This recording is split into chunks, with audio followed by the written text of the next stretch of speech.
자, 그러면 강의 진행해 보도록 하겠습니다. 일단 앞에 지금 사업자의 세금과 4대 보험이라고 나와 있고요. 제가 1번에 종합소득세, 2번에 부가가치세, 3번에 원천세 및 지급명세에서 신고, 4번에 4대 보험이라고 이렇게 적어놨습니다. 자, 여기서 1번하고 2번은 여러분들 많이 들어보셨죠? 예, 사업자 등록하면 요 신고는 1년에 종합소득세는 3번, 부가세는 2번 하는 거니까 지금 사업자 등록하신 분은 요거 두 개는 많이 들어보셨을 거예요. 근데 3, 4번 같은 경우에는 직원이 있는 경우에만 신고를 하거든요. 혹시 3, 4번도 들어보신 분 있나요? 네. 자, 1, 2번 같은 경우에는 정확하게는 그래도 모르지만 이제 신고를 해야 된다, 납부를 해야 된다라는 사실은 알고 계실 거예요. 근데 3번, 4번은 이제 인건비 신고가 발생을 하거나 직원이 있는 경우에만 이제 해당되기 때문에 자, 이게 다 없을 거예요. 혹시 직원이 있으신 분 사업장에 아무도 없나요 지금? 자, 진짜 아무도 없어요? 그러면 지금 이거 그러면 종합소득세하고 부가가치세 신고 많으시나요? 네. 자, 오늘 그러면 종합소득세하고 부가가치세를 주로 설명을 드리고 혹시나 직원이 생길 수가 있거든요. 3번, 4번 같은 경우에는 간단하게만 설명을 하도록 하겠습니다. 자, 지금 순서대로 제가 이제 자세하게 이제 설명이 들어갈 거고요. 자, 1번 이제 종합소득세 한번 보도록 하겠습니다. 자, 여러분들 소득세면 소득세지 왜 종합소득세라고 얘기하는 건지 한번 생각해 보신 분 있을까요? 자, 의문이 안 드나요? 왜 그냥 소득세면 소득세인데 왜 종합소득세라고 얘기하는지? 종류가 많아. 네, 어느 분이세요? 어떻게 아세요? 자, 이자, 배당, 사업, 근로, 연금, 기타 소득 이렇게 나눠놨어요. 그러니까 소득의 그 원천이나 성질별로 이렇게 소득을 분류해놨거든요. 근데 여기서 제가 적지 않은 소득이 두 가지 있어요. 아시는 분? 한번 생각해 보세요. 간단해요. 여러분들 다 아시는 거고요. 단지 지금 생각이 안 나실 뿐일 거예요. 이자소득 있고, 배당소득 있고, 사업소득 있고, 근로소득 있고, 연금소득 있고, 기타소득 있습니다. 자, 여러분들이 근로를 하다가 퇴직을 한다 그러면 어떤 소득이 생기죠? 네, 퇴직소득이 생기는데 여기 없죠. 그리고 여러분들 이제 토지나 부동산을 샀는데 이제 양도하게 되면 발생하는 세금이 뭐죠? 네, 여기 없죠. 네, 그거는 퇴직이나 양도 같은 경우에는 어떤 긴 시간을 바탕으로 해가지고 일시적으로 한 번의 소득이 발생하게 되죠. 누적된 시간에서 일시적으로 소득이 발생하다 보니까 요거는 이제 합산하면 안 되겠다라고 판단을 한 거예요. 그래서 그거는 따로 소득세는 양도소득세는 양도소득세, 그리고 퇴직소득세는 퇴직소득세대로 따로 과세를 하기 때문에 여기 종합에 안 들어오는 것 뿐이고요. 지금 이자, 배당, 사업, 근로, 연금, 기타 소득 같은 경우에는 다 소득의 원천별로 해가지고 한꺼번에 다 뭉쳐서 과세를 하기 때문에 종합소득세라고 얘기를 합니다.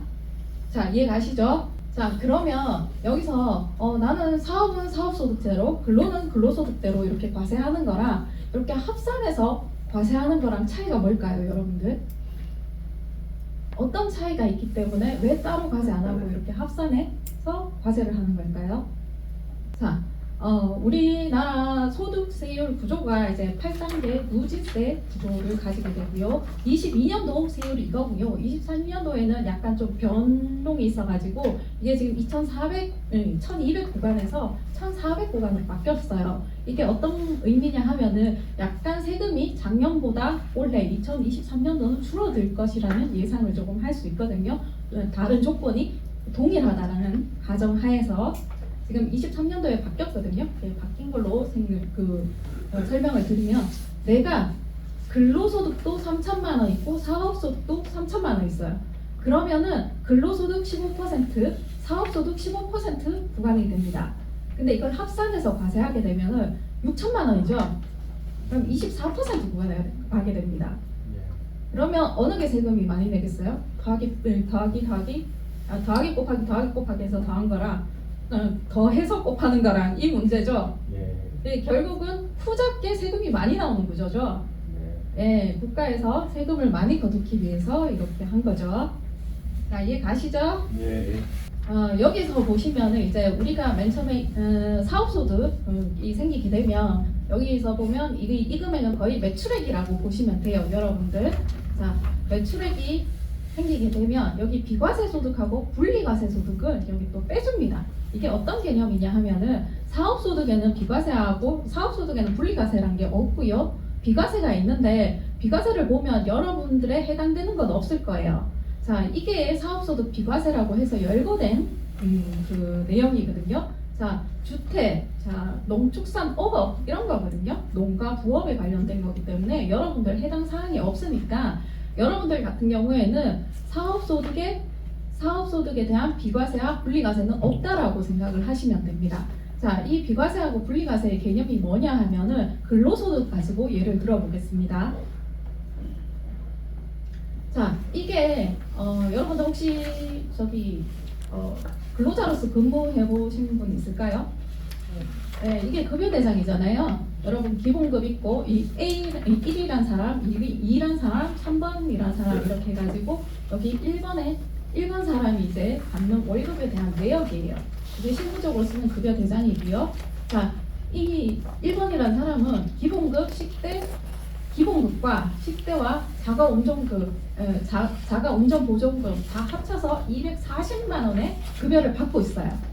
자, 근데 여기서 세법에서 열거를 해놨습니다. 어떤 종류에 대해서는 과세를 하지 않겠다라는 거죠. 자, 과세를 하지 않겠다. 이게 비과세인 거예요. 자, 비과세는 말 그대로 과세를 하지 않겠다라는 거예요. 그 대표적으로 열거된 게 식대하고 식대 20만 원과 자가 운전 보조금 20만 원이에요.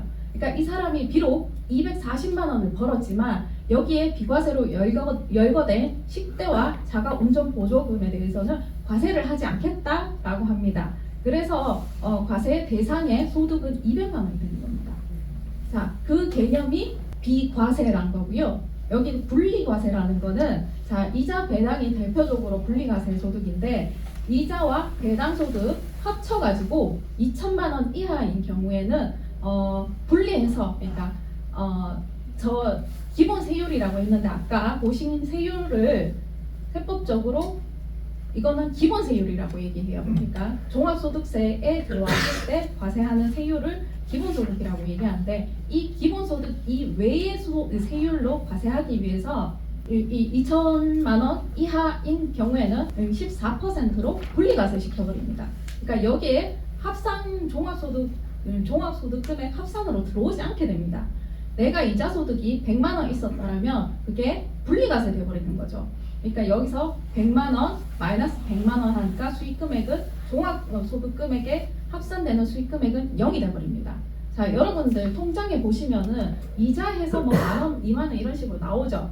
거기 자세히 한번 봐보세요. 명세를 한번 봐보시면 그 안에 뭐 9,760만 원, 60원 이렇게 적혔는데 거기에 자세한 내역을 보면 거기 소득세 얼마, 주민세 얼마 이렇게 떼서 그 금액이 나올 거예요. 자, 그러면은 그 금액 뗀 걸로 과세는 종결시키겠다 이 말이거든요. 그게 분리과세 개념이에요. 근데 사업소득에는 분리과세로 열거된 게 없습니다. 그러니까 사업소득은 분리과세도 없고 비과세도 거의 없다라고 보시면 돼요, 여러분들은. 자, 그리고 혹시 여기 근로소득하고 사업소득 같이 있으신 분? 그러니까 전부 다 사업소득만 있으신 분들인가요? 자, 그리고 연금소득, 여러분들 뭐 국민연금이나 아직 국민연금 받으실 분은 안 계신 것 같고요. 다른 연금소득도 아직 나이가 안 돼 보이시거든요. 자, 연금소득도 거의 합산되는 소득이 없어요. 분리과세로 빠져요, 연금소득도. 자, 그리고 기타소득도 마찬가지예요. 여러분들 기타소득 자체는 어쩌다 생긴 그런 소득이에요. 여러분들이 식당을 하고 있는데 내가 식당을 너무 잘해가지고 이 비법을 좀 강의를 좀 해다오 이렇게 했을 때 강의에 대한 금액을 만약에 50만 원 받았다. 그럼 그 50만 원에 대한 소득이 기타 소득이에요. 근데 이 기타 소득도 기타 소득 300만 원 이하인 경우에는 분리과세로 더 빠지기 때문에 합산되는 경우가 잘 없어요. 여러분 같은 경우에는. 그래서 여러분 같은 경우에는 어차피 지금 사업을 하시는 분들이 전부 다니까 사업소득은 당연히 있는 것이고, 여기서 이제 내가 상반기에 좀 회사 다니다가 이제 사업 시작하신 분들은 요거 두 개 합산이 나올 가능성이 가장 크죠. 근데 지금 물어보니까 근로소득도 없어요. 그럼 여러분들 이게 사업소득이자 이제 종합소득 금액이 되는 거예요. 사업소득에서만 이제 종합소득이 나오게 되는 거죠. 여러분들 같은 경우에는 근로소득이 있을 경우는 어떻게 해요? 합산해서 들어가는 거예요. 이거 두 개 이렇게 여기서 사업소득에서 이제 수익금액, 근로소득에서도 이제 아까 근로소득 수익금액 구하고 여기서 이거 필요경비랑 근로소득 공제 뺀 나머지 금액을 이 두 가지를 합쳐서 세율을 곱하는 거거든요. 아까 본 세율 있잖아요. 그 세율을 이 두 개 합친 금액에서 세율을 곱하는 거게 되거든요. 또 뒤에서 가서 다시 한번 설명드릴게요. 자, 사업소득 금액에서 비과세하고 분리과세 소득을 뺀 금액을 사업소득 수익금액이라고 얘기를 하고요. 근로소득에서 비과세하고 분리과세 소득을 뺀 금액을 근로소득 수익금액이라고 얘기합니다. 딴 것도 다 똑같아요. 자, 이렇게 우리가 말하기로 약속을 한 거고요. 자, 사업소득이란 거는 여러분들 매출액이죠. 자, 매출액에서 여러분들 비과세하고 분리과세 없으니까 매출액이 거의 수익금액이라고 보시면 돼요. 자, 그러면 수익금액에서 바로 세금을 떼는 건 아니죠. 자, 여기서 여러분들이 접대비나 인건비나 그 원재료 같은 거 쓴 거 다 빼야 되죠. 그걸 필요경비라고 부르거든요. 자, 수익금액이 내가 5천만 원, 매출액이 5천만 원 있었어요.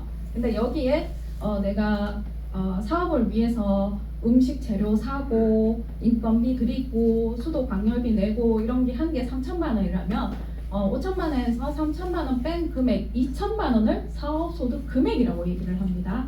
자, 수익금액은 비슷하게 실무적으로는 수익금액하고 매출액하고는 차이가 있지만 여러분들은 거의 비슷하다라고 생각을 하면 됩니다. 자, 매출액에서 필요경비 매입이죠.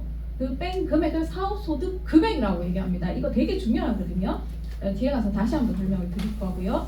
자, 그리고 근로소득에서 제가 아까 비과세하고 분리과세 뺀 금액을 근로소득 수익 금액이라고 얘기하고 근로소득 같은 경우에는 필요경비에 대한 개념이 참 애매모호하고 사람마다 이걸 산출하기가 어렵죠. 그래가지고 근로소득 같은 경우에는 필요경비를 각자 이렇게 장부를 해서 계산을 하는 게 아니라 근로소득 공제라는 표가 있어요. 자, 이게 근로소득 공제 금액이에요. 여기서 총 급여액을 넣고 계산한 금액 나와서 계산한 금액을 필요경비처럼 빼주는 거예요. 근로소득에서. 그거를 근로소득 공제라고 하고요. 수익금액에서 근로소득 공제 뺀 금액을 근로소득 금액이라고 합니다. 자, 수익금액하고 근로소득 금액하고 다릅니다. 자, 여기서 두 개 나온 금액을 이제 합쳐서 종합소득 금액이라고 얘기합니다. 자, 여기까지 이해 안 되시는 분? 자, 다른 거는 여러분들 다 발생할 가능성이 거의 없기 때문에 이거 두 개 위주로 설명을 할 거고요. 자, 뒤로 다시 한번 숫자 넣어서 한번 보도록 하겠습니다. 이게 좀 깨졌는데 제가 원래 있는 파일은 안 깨졌거든요. 자, 맨 처음에 이자 배당, 여기가 이자 배당 자리거든요. 자, 두 개 합쳐서 220이잖아요. 제가 아까 말씀드렸죠. 2천만 원 이하는 분리과세 들어온다고. 자, 여기서 분리과세 마이너스 시켜줬어요. 그럼 수익금액이 빵빵 되는 거예요. 자, 여기 사업소득, 내가 매출액 5천만 원 생겼잖아요. 그리고 사업소득 같은 경우에는 비과세와 분리과세가 없다라고 생각을 하시면 된다고 그랬어요. 그럼 여기고 수익금액이 5천만 원 되는 거예요. 자, 근로소득도 내가 3,200 벌었지만은 200만 원 비과세로 빠졌어요. 아까 식대는 빼준다 그랬잖아요. 그 식대 쪽으로 200만 원 빠진 거예요. 자, 3,200만 원에서 200만 원 빼고 이제 수익금액이 3천만 원 된 거고요. 자, 기타하고 연금소득 없고 그 다음에 보시면 사업소득에서 이제 여러분들 자, 필요경비 3천만 원이라고 가정을 하겠습니다. 자, 3천만 원 뺀 금액을 소득금액 사업소득 금액이라고 얘기하고 2천만 원이 되겠습니다. 자, 그리고 아까 이거 공제, 근로소득 공제 아까 그 식에 넣어서 산출된 금액이 1,350만 원이라고 하면 자, 근로소득 금액은 1,650만 원이 나오게 됩니다. 자, 요거 두 개 합친 금액이 이제 종합 다 합친 거죠. 종합 소득 금액 3,650만 원이 됩니다. 여기서 이제 이 세율을 곱하는 이 금액의 기초가 됩니다. 자, 이렇게 해서 이게 종합소득세고요. 그래서 우리가 부르기를 종합소득세라고 얘기를 합니다. 자, 다시 한번 강조를 하겠습니다. 자, 우리는 수익금액 매출액이라고 보시면 됩니다. 만약에 100만 원 벌었고 필요경비, 매입, 비용이라고 얘기하는 부분을 80만 원 썼습니다. 자, 수익금액 마이너스 필요경비를 한 금액을 소득금액이라고 부르고요. 그 금액이 20만 원입니다. 수입 마이너스 비용입니다. 이게 왜 중요하냐면 자, 이 소득 금액이 세금 신고에 기초되는 금액이고요. 그 다음에 국민연금 건강보험 부과 기준 금액이 소득 금액입니다. 매출액 아닙니다, 여러분들은. 자, 그리고 대출 심사나 비자 신청 등에 쓰이는 금액이 소득 금액입니다. 자, 이거 예를 한번 들어볼게요. 자, 은행에서 소득 금액 4천만 원 이상이 돼야지 다음에 대출 연장해 주겠습니다. 이렇게 얘기를 하거든요. 근데 사람들이 그거를 그냥 매출액이 있구나 이렇게 생각을 해요. 그래서 4천만 원을 매출액으로 맞춰봅니다. 수익 매출액을 4천만 원 해주면 또 필요 경비나 세금 신고하고 거기서 한 3,200만 원 필요 경비로 빠지겠죠. 그러면 소득 금액은 800만 원이 돼버립니다. 그럼 은행에서 대출 해주나요, 안 해주나요? 네, 이런 경우가 종종 발생해요. 대출하고 비자도 마찬가지거든요. 이거 비자 안 나옵니다. 이렇게 되면은. 그렇기 때문에 세무사 사무실 쓰고 계신 분은 내가 뭐 대출 심사나 비자 신청 이런 게 있다 그러면은 미리 협의를 해가지고 그 소득세 신고할 때 소득금액 맞춰서 들어가야 됩니다. 자, 그러면 은행에서 수익 금액을 볼 때는 부가세 과세 표준 증명이라는 서류를 떼오라고 합니다. 이건 홈택스 가면 여러분들 다 뗄 수 있거든요. 자, 소득 금액 증명도 마찬가지예요. 홈택스에서 소득 금액 증명 떼면은 소득 금액이 딱 보이는 그 서류가 있거든요. 자, 은행에서 이 두 가지 서류를 주로 요청을 하게 됩니다. 자, 그리고 이제 소득세 계산의 기본 구조 한번 보시게 되면 자, 아까 다시 돌아가서 여기 3,650만 원이잖아요. 이 금액이 이제 종합소득 금액이 됩니다. 자, 이 소득 금액이 3,650만 원인 거예요. 자, 여기서 소득 공제를 빼줍니다. 자, 인적 공제 여러분들 한 명당 150, 장애인은 뭐 270세 이상 뭐 얼마 이렇게 빼주는 거 있잖아요. 그게 인적 공제고요. 소기업 소상공인 공제라고 해가지고 노란 우산 공제 있잖아요. 부금하시는 분들이 있죠. 그 1년에 부금한 거 뭐 300만 원, 500만 원 한도로 해주는 금액이라고 생각을 하시면 됩니다. 자, 국민연금 1년 동안 납부한 거 그것도 좀 빼주고요. 자, 연금저축공제도 요거 있으신 분들 빼줍니다. 자, 이 금액이 전부 다 합쳐서 650만 원이라고 가정을 하겠습니다.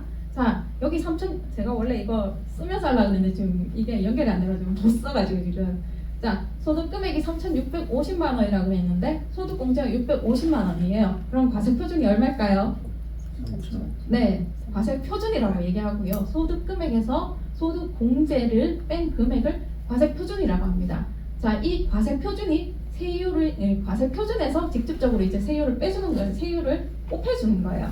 자, 3천만 원에서 자, 세율 이렇게 한번 해보세요. 얼마 나오나 세금이? 구간이 3천만 원 구간이잖아요. 그럼 이 구간에서 15% 곱하고 이거 빼줘야 되거든요. 3천만 원 곱하기 15 마이너스 126만 원. 314만 원? 네? 324만 원. 324만 원이요? 그러면 그 324만 원을 산출세액이라고 얘기를 합니다. 우리가. 그럼 그 산출세액에서 세액 감면이라고 있는데 산출세액에서 어느 정도의 몇 퍼센트의 세금을 감면해주겠다라는 게 세금 감면이거든요. 자, 여러분들이 좀 많이 해당되는 게 중소기업 특별세액 감면과 창업 중소기업 세액 감면이에요. 적게는 10%부터 많게는 100%까지 해줍니다. 100%면 세금 안 내는 거죠. 자, 이거 잘 받으면 좋고요. 자, 여기서 내가 한 10% 감면이 돼가지고 10% 빠진다 그러면 얼마죠? 290만 원 얼마인가? 324만 원에서 10%만 빼주세요. 곱하기 90. 330만 원. 323만 아닌 것 같아요. 296만. 네, 290만 원에 296만 원이라고 할게요. 300만 원을 할게요. 300만 원. 자, 산출세액에서 세액 감면 뺀 금액이 300만 원이라고 하면 여기서 세액 공제라는 걸 또 해줍니다. 이거는 세액 감면은 산출세액의 한 몇 퍼센트 이렇게 크게 해주는 거라고 생각하면 세액 공제는 금액 짜잘짜잘한 금액적으로 해준다라고 생각을 하시면 되겠습니다. 장려세액 공제 알죠? 15만 원씩 해주는 거. 자, 특별세액 공제는 그냥 7만 원이라고 보시면 되고요, 여러분들. 자, 전자세액 공제, 홈택스로 공제 그 세금 신고하면 2만 원씩 빼주는 게 있습니다. 자, 이렇게 해서 이 금액이 전부 10만 원이다라고 봤을 때, 자, 300만 원에서 10만 원 빼면 290만 원이에요. 그럼 그 290만 원을 결정세액이라고 부르고요. 자, 가산세가 있는데 내가 세법적으로 이행해야 될 의무를 안 한 경우에 가산세를 내게 되는데 여러분들 주로 해당되는 가산세가 사업용 계좌 미신고 가산세, 그리고 현금 영수증 미감액 미발행 가산세, 그리고 지급조서 미제출 가산세 등이 있는데 요거 가산세는 어렵고 뭐 뜨문뜨문 가산세 대상이 되시는 분들이 있는데 거의 없어요. 그래가지고 가산세는 없다라고 가정할게요. 자, 그럼 결정세액 아까 전에 290만 원이라고 했고 가산세 없다라고 했으니까 총 결정세액이 290만 원 정도입니다. 자, 이해 안 되시는 분? 자, 이게 세금을 계산하는 구조입니다. 그러니까 여러분들 세무사 사무실에 전화해가지고 내 수익금액 얼마인데 세금 얼마 나와요? 이렇게 물으신 분들 많아요. 자, 함부로 그렇게 물으면 되겠습니까? 안 되겠습니까? 자, 안 되겠죠? 근데 가끔 그렇게 물어도 대답이 가능한 분들이 있어요. 요거는 뒤에 가서 다시 한번 설명드릴게요. 그런 분들은 이제 수익금액만 말해도 이제 세금이 얼마 나올지 대충은 다 알게 되는 분들이 있어요. 근데 그 나머지 이외 분들은 이런 복잡한, 그리고 인적 공제도 내가 부양 가족이 그 사람이 몇 명 있는지 그것부터가 달리 들어가기 때문에 함부로 저희가 얘기를 못 해드린다는 거죠. 세무사 사무실 쓰고 계신 분은 혹시 알고 계실지 모르겠지만 뭐 얼마 나와요 이러면 대부분 일률적으로 대답하죠. 해봐야 합니다. 이렇게 얘기하죠. 자, 이런 복잡한 과정 때문에 그렇습니다. 사실 제가 이게 요약했는 거라서 그렇지 사실 여기에 더 복잡한 과정이 더 들어갑니다. 그거는 저희 전문가 영역이라서 여기서는 설명 안 해도 되는 그런 영역이기 때문에 넘어갔기 때문에 그나마 이 정도로 나오는 거지 그까지 설명을 하면 진짜 몇 달 걸립니다.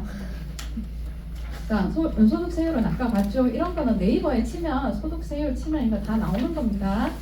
사실 질문 있는데요. 네. 그 노란우산 공제 같은 경우 이거를 저 세무사에 맡기는데 네. 소득세 할 때 이거 노란우산 공제를 얘기를 해야 되나요? 아니, 다 나와요. 다 나와요? 네, 조금 이따 그것도 나오는 거 보여드릴 거예요. 자, 그리고 여러분들 또 또 많이들 착각하시는 게 한 게 있는데 3.3% 요거 많이 들어보셨죠? 요거 근로소득이에요? 사업소득이에요? 자, 근로소득 없나요? 제가 적어놨으니까 사업소득이라고 얘기하시는 거잖아요. 네, 이분들 3.3% 하시는 분들 프리랜서라고 얘기하는데 이분들은 맨날 출근도 똑같이 해요. 근로소득자처럼 똑같이 하는데 뭔가가 형식은 다른데 그 사람들은 4대 보험도 들어가고 이런데 나는 3.3%만 뗀다 이러시는 분들이 있는데 그분들은 본인들이 근로소득자인 줄 알아요.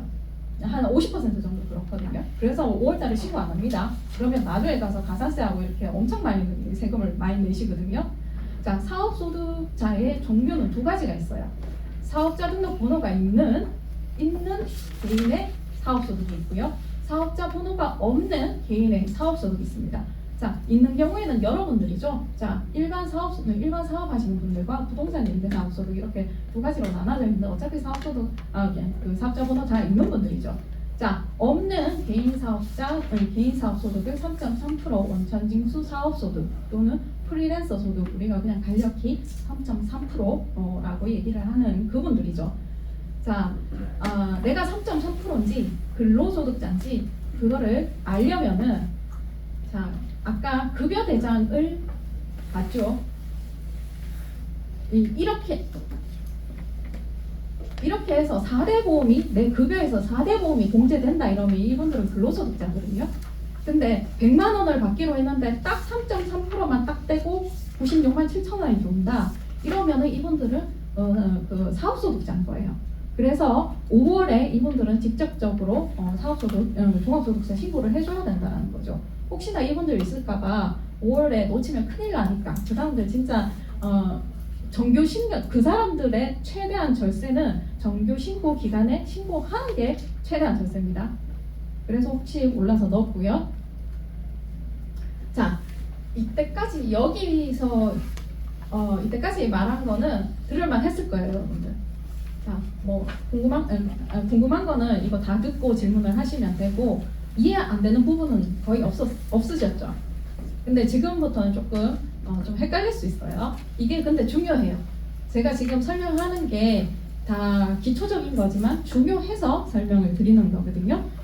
지금부터 좀 신경 좀 써주시고요. 자, 여기 보면 앞에 손익계산서란 게 있어요. 자, 이 표는 조금 이따 다시 한번 설명을 드리도록 하겠습니다. 자, 이제 여러분들 식당 운영하시는 분 있나요, 여기? 식당? 없나요? 네, 리스트 받아봤을 때는 있었는데. 자, 여러분들이 이제 식당을 운영한다고 가정을 해보겠습니다. 자, 식당 운영하려면 재료도 사고 매장도 임차를 해야 되고요. 이제 사람을 채용하고 광고도 해야 되는 거죠. 뭐 직집이 사야 되는 거고. 자, 이거를 바탕으로 음식을 만들어서 팝니다. 그럼 팔면은 이제 카드 매출이 일어나고 현금 영수증 매출이라든가 세금 계산서를 발행하고 플랫폼에서도 매출이 일어나고, 뭐 어차피 이런 매출은 여러분들 포스 찍으면 거기 한꺼번에 다 나오죠, 매일매일. 자, 여기서 또 다시 한번 강조를 드릴게요. 자, 수익은 매출이라고 아까 얘기 드렸습니다. 여러분들은 그냥 수익 이꼬르 매출이라고 생각을 하시면 됩니다. 자, 사업과 관련하여 벌어들인 모든 돈, 그리고 매입 비용, 이거죠. 이 필요 경비를 빼면 소득 금액이라고 얘기를 드렸습니다. 자, 이게 중요하기 때문에 제가 계속 반복하면서 강조하는 겁니다. 자, 여러분들 비용에 대해서 정리하거나 수입에 대해서 따로 정리하시는 분, 가계부 쓴다. 가계부 안 쓰세요? 쓰세요? 또 다른 분은 안 쓰세요? 그냥 포스에 찍히면 다 해요. 자, 원래는 여러분들 사업을 하지 않더라도 초등학교 때나 이런 데 입학 전에 한번 이런 거 써보라고 하죠. 한번 써보면 내가 2021년 12월 30일 날 고기 얼마 샀고, 야채 얼마 샀고, 비밀수수료도 얼마 줬고, 그리고 식당 임차료 줬고, 자, 알바식 때 얼마 나갔고, 쭉 12월 30일 날 쓴 거예요. 자, 쓴 게 665만 원이라고 하고요. 자, 그날 번 거예요. 12월 30일 날 번 거죠. 자, 카드 매출 얼마 있었고 이렇게 쭉 있었는데, 이거 여러분들 포스에 찍으면 그대로 다 나타나는 거잖아요, 매출 같은 경우에는. 자, 그게 1082만 원이라고 했어요. 자, 소득 금액 얼마일까요? 자, 딱 금액 말 안 해도 되고 뭐 빼기 뭐라고 얘기하셔도 돼요. 1000 빼기 600. 1000 빼기 660. 네, 그 소득 금액이라고 얘기합니다. 자, 여기서 자, 이게 12월 30일이 아니고 만약에 이게 365일 누적금이라고 생각해 보세요. 자, 1년 동안 번 돈이 1082만 원이고요. 1년 동안 쓴 돈이 665만 원이라고 생각해 보세요. 이게 그럼 1년치 가계부잖아요. 자, 기장이라고 우리가 말을 하는데, 기장이란 말은 장부에 기입한다라는 뜻이고요. 더 쉽게 말하면 가계부를 쓴다라는 말이거든요. 자, 그리고 여러분들 조금 있다가 또 간편장부, 복식장부 이렇게 나올 텐데, 자, 간편장부는 여러분들 쉽게 그냥 기업자로 돌림으로 시작되죠. 자, 간편장부는 그냥 가계부라고 생각하시면 돼요. 지금 앞에서 보시고 있는 화면 자체가 그냥 간편장부라고 생각을 하셔도 무리가 없을 거예요, 여러분들한테는. 자, 장부에 기입한다, 가계부를 쓴다라는 거를 기장이라고 얘기합니다. 자, 그리고 장부의 종류에는, 그러니까 기장할 때, 그러니까 가계부를 쓸 때 그 방법에는 두 가지 방법이 있는데, 한 가지는 제가 말씀드렸어요. 간편장부로 쓰는 방식이 있고요. 한 가지는 복식부기로 기장하는 방법이 있어요. 여러분들은 간편장부를 할 수 있는 거고, 복식부기는 자, 말만 들어도 어려워 들리죠? 여러분들이 못하고요. 이거는 세무사 사무실에서 하는 그 장부 기록 방법을 복식부기라고 하는데, 그냥 여러분들이 하는 가계부를 우리나라 말로 쓴다라면 복식부기로 장부를 쓴다라는 거는 외계인 언어로 이제 장부를 쓴다라고 생각하시고 그렇게 개념을 잡고 가시면 돼요. 여러분들 못하겠죠, 그러니까. 자, 소리 계산서를 한번 봐보겠습니다. 자, 맨 위에 매출액이라고 되어 있습니다. 자, 2억 6,300만 원이라고 되어 있고요. 자, 급여 있고요. 복리후생비, 여비, 교통비, 접대비, 감가상각비 쭉 비용 있죠. 자, 이거 다 더한 금액이 1억 2,800입니다. 자, 여기서 내가 식당 하는데 뭔가가 많이 빠졌죠? 재료비 다 빠졌죠? 그 재료비하고 직접적으로 내가 음식에 들어가는 원가는 매출 원가라고 해서 따로 분류를 시킵니다. 이 안에 원재료비가 다 들어있다라고 생각하시면 되고 그걸 매출 원가라고 생각을 하시면 됩니다. 자, 매출액에서 매출 원가 차감한 것을 매출 총이익이라고요. 매출 총이익에서 그 밖의 비용을 다 차감한 것을 단기 그 영업이익이라고 하는데 밑에 이거 다 생략하면은 그냥 단기 순이익이 나오거든요. 이 표 어렵습니까? 아까는 뭔 표인가 싶었는데 설명을 하고 다시 들으니까 이제 표가 눈에 보이죠? 네, 어렵지 않습니다. 이거 복식부기로 참고하시는 분들 이거 한번 보셨을 거예요, 뭔지. 자, 여기서 이렇게 영업의 수익이나 영업의 비용 같은 경우에는 여러분들 잘 생기지 않기 때문에 없다라고 다 가정했습니다. 다 가정하면은 이렇게 수입에서 비용 뺀 거를 단기 순이익이라고 하고요. 단기 순이익이라고 표현을 했는데 또 전문적으로 저희가 하는 말은 다 달라요. 제가 지금 뭐 수익 금액, 매출액, 단기 순이익 이 금액은 다 다른 금액인데 여러분들은 다 동일하다, 비슷하다라고 생각을 하시면 돼요. 이 단기 순이익은 다른 말로 뭐라고 할까요? 아까 제가 수익 금액에서 비용 뺀 거를 땡땡으로 한다라고 계속 강조를 드렸죠. 네, 소득 금액 비슷한 금액이라고 생각을 하시면 됩니다. 자, 그리고 여러분들 소득세 계산하는 방법이 몇 가지인 것 같아요? 자, 한 가지다. 손. 두 가지다. 세 가지다. 네 가지 이상이다. 네 가지에서 네 분이 들었고요. 자, 네 가지입니다. 아까 보셨죠, 슬쩍? 교재에도 있을 거고요. 눈치껏.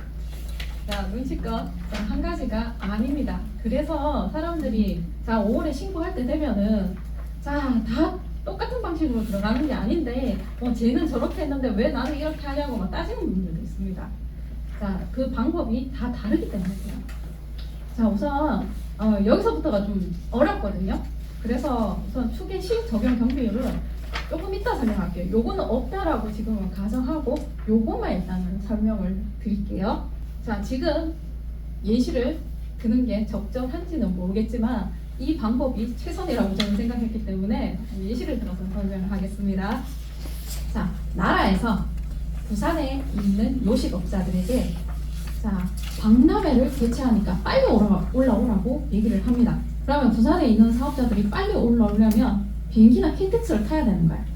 그래서 나라에서는 비행기나 KTX를 타고 서울로 빨리 와라 정해놓은 거죠. 근데 여기 또 한 가지 더 정해놨는 게 어떤 사업자는 꼭 비행기를 타고 올라와야 되고 어떤 사업자는 KTX를 타고 올라오도록 정해놨습니다. 자, 이 기준이 되는 금액이 음식점, 아까 요식업이라고 제가 얘기 드렸습니다. 자, 작년 매출이 1억 5천이 넘어가는 사업자 같은 경우에는 비행기를 타고 오랍니다. 자, 그리고 작년 매출 기준으로 1억 5천이 안 되는 사업자 같은 경우에는 KTX를 타고 오라 그랬어요.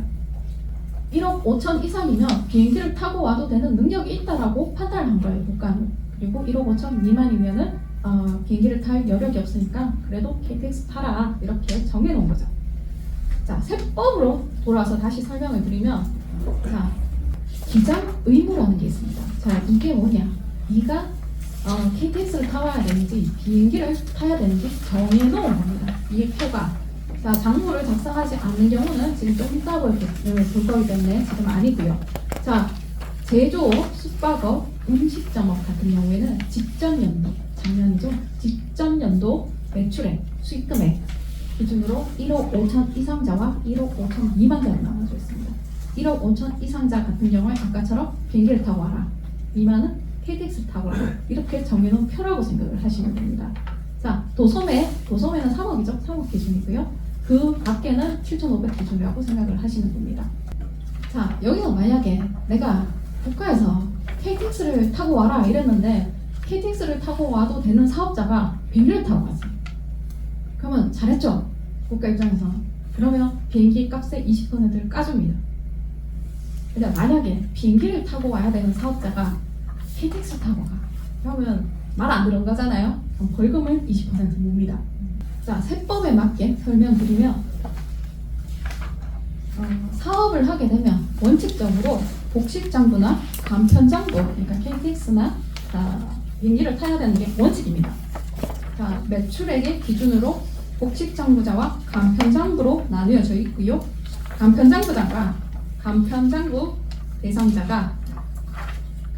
대상자가 복식부기로 기장한 경우에는 산출세액의 20%를 세금에서 까줍니다. 대신에 복식부기 의무자가 간편장부로 갈 경우에는 산출세액의 20%로 가산세로 내는 거죠. 자, 여기까지 이해 안 가시는 분? 자, 근데 여러분들 국가에서 너는 비행기 하고 KTX만 타고 와 이렇게 했는데 그걸 100% 사람들이 말을 다 듣습니까? 안 듣죠. 나는 비행기도 KTX도 탈 능력도 안 되고 가기도 싫고 배째라 이런 분들 분명히 있거든요. 그런 사람들을 위해서 이제 그런 사람들이 이제 안 타고 올라오면 이제 국가가 강제적으로 끌고 와야 되는 거죠. 이제 그렇게 하기 위해서 이제 어떤 매출액 이상 그런 사람들을 위해서 너는 자동차를 타고 와도 되고 너는 걸어서 와도 된다라고 정해놓은 게 있어요. 작년 매출액 기준으로 이것도 그러니까 이게 두 개 원칙인데 이거 두 개 못하면 이거라도 해라. 근데 매출액 음식업종 기준으로 작년 매출액 3,600 이상자는 자동차를 타고 오고 3,600 미만자는 걸어서 와도 된다라고 정해놓은 거예요. 원래는 비행기나 KTX를 타고 오라 그랬는데 그것을 하지 않는 사람들이죠. 이분들은. 그러니까 이 산출세액의 20%를 가산세를 이 사람들은 원래 내야 되는 거고요. 자, 이거를 세법적으로 설명을 드리면 원래는 너는 복식부기나 간편장부를 해야 돼요. 장부를 안 할 수 없죠. 기록을 해야 되니까 장부를 해야 되는데 내가 정신이 없고 사업 첫 해요. 정신이 없잖아요. 장부 기록할 그 시간이 없단 말이에요. 아니면 내가 너무 영세해서 그것도 능력도 안 된다는 분들 분명히 있을 거예요. 그런 분들을 위해서 위함이 다중경비율이고 벌금 개념이 이제 기준경비율로 들어가는데 그런 사람들 있잖아요. 그러니까 기장이 원래 돼야 되는데 기장을 안 했다고 해서 못했다고 해가지고 세금을 부과 안 하면 다 안 하겠죠, 여러분들. 기장 안 하고 세금 안 내면 다 기장 안 하고 세금 안 하겠죠. 그렇게 할 수는 없는 거예요. 그래서 기장 안 한 사람들 때문에 이제 추계시라는 거는 이게 추계란 말 뜻이 대충 계산한다라는 느낌이잖아요. 지금 느낌 오시죠? 추계라는 말이. 그러니까 수익금액 기준으로 어떤 소득금액을 대충 계산하겠다라는 느낌이거든요. 자, 장부가 안 됐으니까 부과 기준이 없는 거예요. 자, 장부도 안 했고 신고도 안 했다. 그러면 나라에서 세금 안 거둘 거야? 걷어야 되는 거잖아. 가산세까지 합쳐가지고. 그래서 매출액의 몇 퍼센트 이렇게 해가지고 소득금액을 내고 거기에 대해서 세금을 매기는 거예요. 자, 그게 기준으로 작년 기준으로 3,600 이상이 되면 기준경비율로 들어가게 되는 거고요. 3,600 이하인 경우에는 단순경비율로 신고를 해라라는 말이에요. 자, 그럼 연습 한번 해보겠습니다. 자, 여러분들 음식점업 종사자입니다. 작년 매출액이 1억 6천이었거든요. 자, 그럼 나는 올해 어떤 방법으로 기장을 해야 될까요? 복식. 네. 그리고 내가 만약에 기장하지 않았으면 어떤 방법으로 소득세를 신고해야 되나요? 기준경비. 자, 답은 나왔는데 자, 그러면 여기서 소득세 신고할 수 있는 방법은 총 몇 가지인가요? 아니요. 지금 제가 문제 지금 냈거든요. 자, 음식점업 종사자인데 작년 매출액이 1억 6천이었습니다. 자, 세 가지에 대한 근거를 말씀해 주시겠어요? 정보를 작성하고 복식부기를 하거나 아니면 간편정보는 작성하지 않고 기준적으로 네, 맞습니다. 자, 근데 실무적으로 복식부기 의무자도 간편장부로 갈 수는 있는데 페널티가 워낙 많아가지고 복식부기자는 간편장부나 기준경비율이나 간편장부로 안 가는 게 거의 실무적으로 원칙이거든요. 그래서 신고할 수 있는 실무적으로 신고할 수 있는 방법은 복식부기하고 기준경비율이라고 생각을 하시면 되고 그리고 두 번째 질문. 자, 내가 음식점업 종사자인데 매출액 직전 연도 매출액이 1억 4천이었습니다. 자, 나는 올해 어떤 방법으로 기장을 해야 되나요?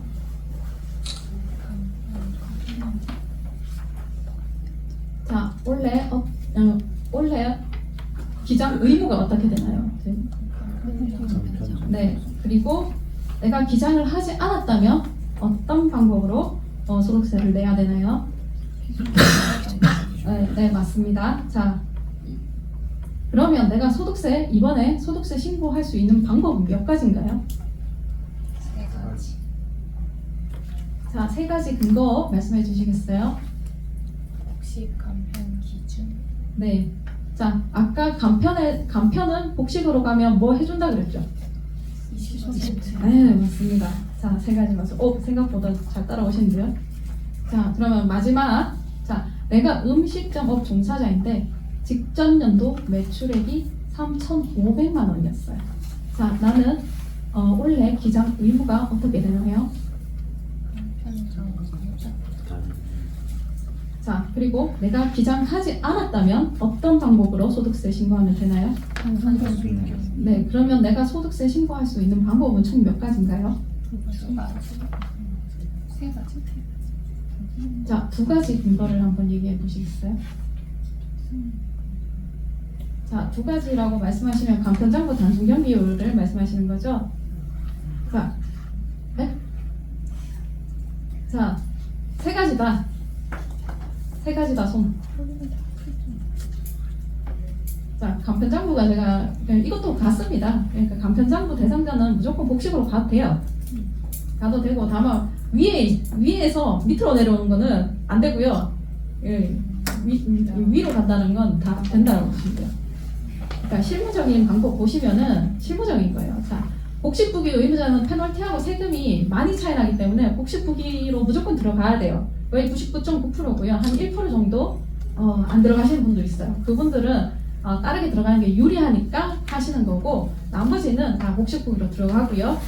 자, 간편장부 기준경 비율 대상자다 하시는 분들은 복식 간편 기준 중에 가장 유리한 방법으로 들어갑니다. 세금 계산을 다 따로 하거든요, 저희가. 그래서 이 중에 가장 유리한 방법으로 들어가고요. 보통 간편장부는 간편장부가 유리합니다. 때에 따라 복식으로 들어가는 게 유리합니다. 아까 기장세 20% 해준다 그랬죠. 그것 때문에 그 간편장부 기준경 비율 대상자 같은 경우에는 요거 두 개를 비교해가지고 유리한 방법으로 들어가고요. 자, 모르잖아요. 원래는 원칙은 기장을 했으면 기장한 대로 신고하고 기장하지 않았으면 기장하지 않는 대로 신고하는 건데 자, 세무사에서 아나요? 모르죠. 내가 기장했는지 안 했는지 모르죠. 그럼 할 수 있는 방법을 열거해놓고 그 다음에 내가 기장 안 했더라도 세무사 사무에 가면 기장해주죠. 1년 숫자. 돈만 내면 해주는 거잖아요. 네. 그러니까 이 세 개 중에 유리한 방법을 택해서 들어가면 되는 거예요. 자, 간편장부 단순경비율 같은 경우에는 자, 복식 간편 기준으로도 들어갈 수 있어요. 근데 기준으로 들어가면 좀 불리하기 때문에 기준 뺀 거예요, 제가. 자, 복식 간편 복식 간편 단순으로 이렇게 선택할 수 있는데 단순경비율 같은 경우에는 국가가 첫 해에 주는 혜택이에요. 그래서 일반적으로 단순경비율이 가장 유리하게 됩니다. 그래서 단순경비율로 거의 대부분 들어갑니다. 자, 요게 세금 계산했는 거, 그러니까 복식부기 간편장부 기준경비율, 단순경비율에 따라 계산한 거예요. 똑같은 매출액입니다. 자, 보시면 차감 납부할세액이 다 다르죠. 이렇게 차이가 납니다. 이거 실제로 제가 한 금액이고요. 계산 다 맞아요. 자, 뭘로 들어가고 싶으세요? 자, 여러분들, 자, 단순이죠. 네. 아까도 얘기 드렸듯이 단수는 단수 찍힌 사람만 이제 할 수 있는 거예요. 자, 여러분들 대부분 어디가 있냐면 간편 기준경비율 대상자예요. 여러분들. 대부분 그렇고 여기서 뭐 어떤 아까 뭐 3,600만 원 이하나 2,400만 원 이하나 아니면 사업 첫 해다 이러신 분들이 이제 단순경비율로 들어가는 거고요. 여러분들 대부분은 간편 장부 기준경비율 대상자예요. 그럼 이 사람이 선택할 수 있는 게 제가 아까 말씀드렸죠. 복식부기, 간편장부, 기준경비율이라고 얘기 드렸잖아요. 이 세 개. 1, 2, 4번이잖아요. 그럼 이 중에서 가장 적게 나오는 게 몇 번인가요? 혹시 네. 자, 1번. 459만 2천 원. 이걸로 들어가겠죠.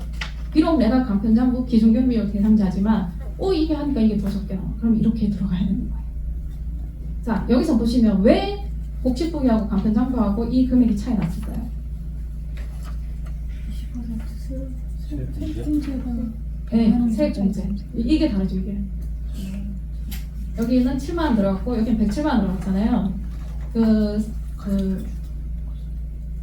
기장세액 공제가 산출세 여기 있잖아, 산출세 560만 원. 여기에 20%와 100만 원 중에 작은 금액을 여기서 빼줘요. 자, 여기서 20% 하면은 100만 원이 넘어가죠. 100만 원이 한도니까 100만 원을 넣은 거예요. 그럼 여기서 빠지는 거예요. 다른 건 다 똑같아요. 간편장부하고 100만 원이 빠지는 거잖아요. 그러면 복식부기가 제일 유리한 거죠. 자, 여기서 여러분들은 한 가지 더 고려해야 돼요. 자, 여러분들은 세무사 사무실 수수료를 고려를 해야 되는 거죠. 자, 이거 불만 꽤 많아요. 왜 누구는 10만 원 냈는데 나는 뭐 몇백만 원 내야 되는지 그 이유를 제가 말씀드리는 거예요. 자, 궁금하시죠? 예. 자, 제가 아까 복식부기는 간편장부는 간편하게 여러분들이 다 할 수 있는 가계부라고 설명을 드렸고요. 복식부기는 외계인 언어라고 했습니다. 자, 외계인 언어 같은 경우에는 그 외계인 언어를 할 수 있는 사람을 사서 시간과 능력을 인건비를 다 투입을 해서 만들어내는 거죠. 그러면 세무사 사무실 그 수수료를 줄 수밖에 없는 거죠. 자, 그것까지 고려를 하겠습니다. 자, 차가감 납부할 세액은 아까 그대로예요. 공고 그대로 제가 갖고 왔어요. 근데 복식부기는 이거하고 장부 그 서류 두께도 다르거든요. 실무적으로 보면 복식부기 같은 경우에 최소한 3-40장 돼요. 이거는 한 10장에서 끝나고 이거는 한 장 나와요. 이거 3장 나오고. 자, 종이값만 해도 복식부기가 제일 비싸요. 자, 세무사 수수료를 최소 80만 원이요. 복식부기로 들어가면은 좀 다를 수도 있는데 최소를 한 80만 원 정도 보면 되고 그 이후에는 한도 끝도 없는 거죠. 매출액 대비해서 받으니까. 자, 차가와 납부할 세액에서 세무사 수수료 80만 원이라고 생각을 할게요. 그럼 여러분들은 수수료도 세금도 내야 되지만 수수료도 내야 되는 거죠. 5월에. 자, 그럼 두 개 합친 거를 가지고 이제 자기가 판단을 해야 되는 거예요. 자, 그 금액이 539만 원이죠. 540만 원이죠. 자, 간편장부 한번 보겠습니다. 간편장부로 이제 납부할 세액이 559만 원이에요. 근데 세무사 수수료 간편장부 한 25만 원부터 시작하거든요. 뭐 싼 거는 20만 원 정도 하는데 25만 원 해요. 그럼 두 개 합친 게 580만 원이에요. 자, 그리고 단순경비율은 우리 신고 못 한다고 했거든요. 자, 단순경비율은 넘어가면 되고요. 자, 기준경비율을 한번 보세요. 이거는 고려할 필요도 없죠. 세금 차이가 너무 많이 나니까. 자, 그럼 여러분들 어떻게 뭘로 신고 들어가겠어요? 내가 수수료를 80만 원 주더라도 복식으로 들어가는 거예요. 그러면 쟤는 뭐 25만 원 주고 신고를 했는데 우리 세무사는 80만 원을 뜯어가더라. 이렇게 얘기하는 게 이런 거죠. 자, 그리고 복식부기 의무자가 왜 복식부기로 들어가야 되는지 그것도 한번 설명을 드리면, 자, 요렇게 갔을 때 간편장부 대상자가 복식으로 갔을 때는 세액공제 100만 원 해주잖아요. 근데 만약에 복식부기 의무자가 세무사 사무실에 안 맡기고 간편장부나 기준경비율을 신고했다 이러면은 아까 그랬죠. 산출세액의 20% 벌금 낸다고, 가산세 낸다고. 이게 산출세액이 지금 이거는 한도가 없어요. 그냥 무조건 20%거든요. 산출세액이 560만 원인데 여기서 200만 원, 20% 하면 120만 원이잖아요. 이게 산출세액이 커지면 커질수록 가산세도 커지는 거예요. 그러면 우리 수수료도 커질 수밖에 없는 거예요. 이런 인과관계가 있기 때문에 매출액 대비해서 세무사 수수료도 올라가는 거예요. 이런 기술적인 것만 봐도. 그리고 매출액이 늘어나면 저희 손도 많이 가는 게 맞고요. 그리고 위험, 리스크, 부담 이런 것 때문에도 그렇고. 자, 이해가시죠? 자, 그러면 제가 설명 안 한 게 두 가지가 있죠. 단순경 비율하고 기준경 비율이 있죠. 자, 단순경 비율부터 어떻게 계산하는지. 간편장부하고 복식후기는 어떻게 계산을 하냐면 이거는 진짜 있는 그대로 장부가 되어 있으니까 수입에서 비용 뺀 거를 이제 소득 금액으로 보고 계산을 한 거예요. 똑같죠? 이거는 장부가 있다라고 가정을 했으니까. 근데 장부가 없는 경우, 아까 추계라는 말은 그 장부가 없는 경우에 대충 계산한다라고 얘기를 드렸어요. 그럼 장부를 안 만들었어. 그러면은 어떤 기준으로 해가지고 세금을 매겨야겠어요? 매출액 금액은 아는 거죠. 부가세 신고를 했으니까 매출액 금액은 아는 거예요. 그럼 매출액 금액에 뭘 곱해서 어떻게 소득 금액을 만들겠죠? 그 중에 하나가 단순경비예요. 단순경비는 정말 쉽거든요. 자, 위에 제가 여기 엑셀에 보면 90.2% 적어놨어요. 이 업종은 단순경비율이 90.2%인 거예요. 그럼 이 단순경비율은 경비율인 거예요. 매출액에 이 경비율을 곱한 금액을 경비로 보겠다는 거예요. 그럼 10%만 과세하겠다는 거죠, 얘가. 그럼 보세요. 소득 금액 2,500, 여기 약 10%잖아요. 이게 단순경비율인가요? 자, 해당 연도 개업한 사업자는 영세한 사업자의 경우 장부를 기록할 여력이 되지 않는다고 판단하여 소득세 신고를 간편하기 위함입니다. 이거는 일종의 혜택이라고 보시면 돼요. 단순경비율 같은 경우에는. 묻지도 따지도 않고 90%, 80% 해준다고 생각해보세요. 이거는 굉장히 유리한 거거든요. 보통 사람들한테는. 그래서 아까 보시면 계산한 거에 보시면 말도 안 되게 단순경비율이 세금이 적게 났죠. 자, 계산 방법은 방금 설명드렸죠. 자, 매출액 곱하기 단순경비율에서 매출액 뺀 거를 소득금액으로 본다고. 자, 여기서 그러니까 단순경비율을 뭐 90%까지 인정해주는 이유가 뭐냐면 거기에 기부금이고 감가상각비고 기타 비용이 여기에 다 들어갔다고 가정을 한 거예요. 근데 단순경비율 또 욕실것 또 질문이 와요. 내가 기부금이 더 있는데 여기 기부금을 더 넣으면 안 되냐? 감가상각비는 더 넣으면 안 되냐? 안 됩니다. 다 안 되고 거기에 다 들어갔다고 보는 개념이기 때문에 안 되고, 그리고 2월 결손금이란 게 손실난 거 결손이죠. 이번에 내가 장사를 했더니 500만 원 벌었는데 비용이 600만 원이라 그러면 마이너스인 거죠. 100만 원은 손실 봤죠. 그걸 2월 결손금이라고 부르거든요. 그러면 자, 단순경비율 산식 자체에서 결손금이 발생할 수 있나요? 없나요? 네, 없죠. 1원이라도 무조건 나게 되는 거죠. 네, 그러니까 2월 결손금이 내가 실제 있더라도 2월 결손금이 못 받는 거예요. 계산에 이렇게 나오니까. 자, 그러니까 내가 사업 첫 해인데 비록 단순경비율 대상자나 손실이 많이 난 사업자 같은 경우에는 간편장부나 복식후기를 생각해 보셔야 돼요. 왜냐하면 올해는 사업 첫 해라서 내가 손실 보고 장사할 수 있는데 내년부터는 그렇게 보고 장사를 하시는 분 없죠. 내년에는 무조건 이익이 나겠다라고 생각을 하고 장사를 하시는 거잖아요. 그렇게 돼야 되는 거고. 그럼 내년에 내가 1,000만 원 소득이 났어요. 그럼 올해 그 마이너스 난 100만 원을 내년에 깎아준 거예요. 그럼 내년에 900만 원 되는 거예요. 900만 원치에 대한 세금만 내면 되는 거예요. 자, 이런 시나리오가 예상되었을 때는 단순 경비율이라도 간편장부나 아니면 복식후기를 생각을 하셔야 되는 거예요. 자, 밑에 단순 경비율 대상자가 아닌 자는 단순 경비율로 신고가 불가능합니다.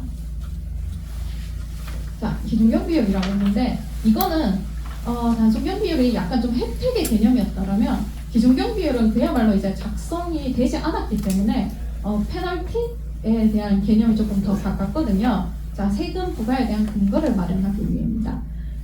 세금 신고 계속 5월에 신고해야 되는데 안 하다 보면은 이제 세무서에서 결정이란 걸 하게 됩니다. 그 결정이란 게 뭐냐면은 세무서에서 네가 장부 신고 안 했으니까 우리가 계산해서 줄게. 이거 내라. 이런 거죠. 그리고 5월에 세무서에 가서 신고를 하면 기준경비율로 들어갑니다. 그러면 기준경비율로 하시는 분이 많이 나올 것 같으면 앞에 그 세무서 사무실 가라 하죠. 그분도 아시는 거예요.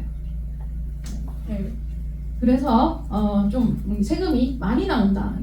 대부분 간편장부나 복식후기에 비해 세금이 많이 나오는 그런 형태고요. 자, 기준경비율로 하면 제가 누누이 말씀드렸지만 산출세액의 20% 가산세가 있습니다. 자, 밑에 블라블라 기타가 적혀 있는데 복식후기와 동일하게 이것도 뭐 2월 결손금 공제받을 수 없고요. 뭐 등등등등 그런 건 똑같고 밑에 적어놨는데 이건 중요한 건데 의미가 없을 것 같아서 넘어가고요. 자, 기준경비율 계산이라고 나왔어요. 뒤에. 그러니까 단순경비율은 정말 단순했죠. 그러니까 그 경비율 곱한 것만큼 비용으로 빼줬으니까. 근데 이거는 조금 복잡합니다. 자, 기준경비율 계산 1번, 2번 중에 적은 금액을 소득금액으로 봅니다. 이 소득금액 계산을 구하는 거예요. 매출액을 가지고 1번, 2번. 자, 옆에 제가 3-1이라고 적혀놨는 이 부분에 그 1번 방법과 2번 방법에 대한 거를 계산을 해놨어요. 근데 이거 여러분들이 굳이 이거를 뭐 열심히 해서 이해할 필요가 없을 것 같고요. 이거는 그 홈택스에 들어가서도 간단하게 나와요. 그리고 1번 방법은 거의 해당 사항이고 2번만 좀 설명을 드리도록 할게요. 자, 2번 보시게 되면 자, 수익금액 매출액이 2억 6,300이에요. 자, 1 마이너스 단순경 비율. 아까 제가 소개된 단순경 비율은 몇 프로였죠? 90%였잖아요. 그 마이너스 1 하면은 10%잖아요. 그 10%에서 복식후기 의무 대상자는 3.4배, 간편장부 대상자는 2.8배를 합니다. 그러면 소득금액이 7,200 나와요. 이거를 기준경비율 대상자의 소득금액으로 보는 거예요. 이거는 그냥 뭐 넘어가세요. 이거 어차피 이거 저 블로그에 가면은 이거 다 계산하는 엑셀 서식 다 올려놨고요. 그러니까는 그렇게 해서 또 중요한 게 있죠. 여기 가산세가 있죠. 자, 산출세 1,100만 원 나왔죠. 여기 20%를 가산세로 넣게 됩니다. 자, 그러니까 224만 원 나왔죠. 그러니까 세금이 1,300만 원 나왔어요. 이게 현실이거든요. 그러니까 여러분들 소득세 신고 때 신고 안 하고 가만히 있으면 이 금액이 부과된다고요. 아까 복식후기를 했을 때 540만 원만 냈으면 될 금액을 지금 3배를 내는 거예요. 제일 중요한 게 여러분들 아직까지 매출액 구간은 제가 리스트를 봤는데 그렇게 높으신 분은 아직까지 없어요. 여러분들은 아직 뭐 절세고 뭐 이런 거보다는 제때 신고하는 게 가장 좋은 절세거든요. 놓치지 말고 신고하시고요. 자, 마지막으로 이걸 보기 위해서 이때까지 이걸 설명한 거예요. 자, 보시면 이제 보이세요? 어떤 자료가 여기 있는지 보이세요? 자, 여러분들 홈택스에 들어가서 여러분들 그 IC로 홈택스에 들어가서 세금 신고, 종합소득세 신고 도움 서비스나 아니면 4월 말이나 5월 초 되면 이제 카카오톡이나 이제 톡으로 이제 문자가 오죠. 그게 이 내용이에요. 이거 신고 도움 서비스 이거 보고 신고하라는 거예요. 그리고 아까 질문 주셨던 거 있잖아요. 소기업 소상공인 공제 한번 보세요. 나와 있죠. 이거를 세무사 사무실에서는 세무 대리인 수임이 다 돼 있기 때문에 이걸 다 볼 수가 있어요. 굳이 말 안 해줘도 된다는 거죠. 자, 위에부터 한번 보도록 하겠습니다. 성명, 본인 성명이 있을 거예요. 그리고 생년월일이 있을 거예요. 이 쪽지가 네 쪽지가 맞느냐 하는 거죠. 자, 안내 요령 보시면 간편장부 기준경비율로 돼 있죠. 자, 이것까지 판단해서 국세청은 줍니다. 자, 네가 만약에 기장을 했다라면 간편장부 대상자이고, 자, 네가 만약에 기장을 안 했다면 기준경비율로 신고하라는 거죠. 이 둘 중에 아무것도 없죠. 단순경비율 뭐 하라는 얘기 없어요. 그럼 단순경비율 하면 안 되는 겁니다. 자, 요거까지 이해 가셨죠? 자, 위에 사업장별 수익금액이라고 있습니다. 자, 사업소득을 나타내는 부분이고요. 자, 맨 위에 부가가치세 수익금액이라고 나왔습니다. 이 금액이 뭘까요? 여러분들 부가세 신고한 거 두 개 합친 금액입니다. 7월에 신고하고 1월에 신고하잖아요. 그 금액 부가세 합친 금액이 수익금액으로 올라가 있습니다. 세무사에서 어떻게 알고 수익금액 찍어주잖아요. 여기에. 그게 여러분들이 신고한 그 부가세 금액의 합입니다. 그리고 밑에 전자세 공제 등 이렇게 나와 있잖아요. 여기에서 전자세 부가세 신고할 때 전자세 공제 받은 사람이라든지 아니면 신용카드 세공제 있잖아요. 신용카드 발행 그거 받으신 분 있어요. 여러분들 대부분 서비스업이기 때문에 받을 거라고 생각하는데 이중 혜택은 주지 않겠다라는 거죠. 그때 공제를 받았으면 소득세 때 그만큼 소득세는 내라라는 게 여기에 더해서 나올 거예요. 자, 그게 나올 거고요. 그게 이제 네가 이번에 신고해야 될 금액이 되는 거예요. 이 총계가 수익금액이라는 얘기예요. 이것까지 다 정해서 줘요. 세무서에서. 그리고 옆에 보시면 기준경비율, 단순경비율, 퍼센테이지 있죠. 자, 아까 제가 단순경 비율 계산할 때 90.2% 넣었죠. 그 퍼센테이지가 이 퍼센테이지예요. 이거는 업종마다 다 다르기 때문에 이거 제가 90.2%라고 딱 잘라서 여러분들도 다 되는 게 아니고 이거 다 달라요. 이거는 본인이 가서 한번 보시면 되고 기준경 비율도 있죠? 옆에 있죠? 이거 보고 다 신고하라는 거예요. 자, 그리고 아까 맨 처음에 제가 그 얘기를 드렸죠. 종합소득세는 합산해서 신고하라는 거. 네가 합산해야 될 신고 다른 소득 금액이 있는지 없는지까지 파악해서 밑에 보여주잖아요. 자, 소득 종류 유무, 이자 꼭표, 배당 꼭표, 근로 꼭표, 연금 꼭표, 기타 꼭표라고 나와 있습니다. 자, 합산해야 될 소득 있나요? 없나요? 자, 내가 만약에 합산해야 될 소득이 있으면 여기에 동그라미로 나와요. 자, 제가 왜 이론을 설명드렸는지 아시겠죠? 이제 오니까 흥미가 더 생기죠. 근데 이걸 설명하고 또 반대로 설명하는 것도 그것도 아닌 것 같아가지고 이론을 먼저 설명하고 이걸 하는 거예요. 자, 공제 참고 자료라고 나와 있죠. 제가 세 구조할 때 이거 얘기 드렸죠. 못 빼고. 자, 거기에 국민연금 빼고 개인연금저축 빼고 소상공인 공제 부분 빼라 라고 얘기했죠. 그 금액 여기 다 나온 거예요. 이 친절히 이것까지 다 안내해줘요. 자, 그리고 세액공제 여기 그 인적 공제하고 저기 자녀 공제는 이것까지는 파악 못하니까 네가 알아서 하라는 거고, 다른 두 개는 자 퇴직연금 공제하고 연금계좌도 자 여기 나와 있습니다. 자, 이것까지 다 알아서 해줘요. 자, 뒤로 가시면 이제 가산세. 네가 가산세 대상이 되는지 안 되는지까지도 체크를 해주는 거예요. 여러분들 제일 많이 해당되는 게 현금 영수증 이거 미감액. 이게 여기에 대상이라고 나오면 그거를 이제 가산세까지 계산을 해줘야지 신고가 넘어가거든요. 그리고 사업용 계좌 미신고, 이거 복식후기 의무자가 사업용 계좌 미신고 했을 경우에 내는 가산세거든요. 여기는 없지요. 없죠. 그러면은 가산세 대상이 아닌 거고요. 여기에 뭐 표시가 있다 그럼 가산세 대상이 되는 거예요. 결국은 오늘 강의에 오늘 소득세 강의는 이걸 보기 위해서 강의를 한 거예요. 자, 소득세는 끝났고요. 여기서 질문 있으신 분? 그 다른 분들은 쉬시고요. 와서 얘기하실까요?